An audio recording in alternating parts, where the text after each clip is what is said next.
ఇంట్లో అన్నీ ఉంటాయి అత్తయ్య, కానీ తనుండడు. ఖరీదైనవి అన్నీ ఉంటాయి, దేనిలోనూ ప్రేమ ఉండదు. నాకోసం గొప్ప గొప్ప పనులు చేయక్కర్లేదు. ఇష్టంగా చేసే చిన్న చిన్న విషయాలు చాలు. నాలో కనిపించే ప్రేమ చాలు. లేనప్పటి నుంచి చూస్తున్నాను.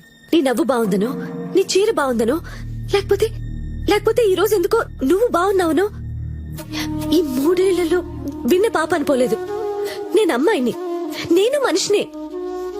నాతో మాట్లాడు, నాతో గడిపావా? ప్రపంచంలో అందరితోనూ బానే మాట్లాడతాడు, నాతో తప్ప. అది కాదే, ఏం చెప్పగలను? నేనంటే ఇష్టం లేదంతే. అవే మాటలే. తన లైఫ్ లో వేరే ఎవరో అమ్మాయి కన్ఫర్మ్ గా ఉంది. ఏ డాక్టర్ అనుకున్నాం కదే. ఆ రోజు తాగిన మత్తులో ఉన్నాడు. మందు మత్తులో ఎంతకాలం ప్రేమిస్తాడత్తయ్య? నా మాట వినవే. పోనీలే, నా మొగుడే కదా అని దగ్గర అవడానికి ట్రై చేస్తుంటే అసలు అర్థం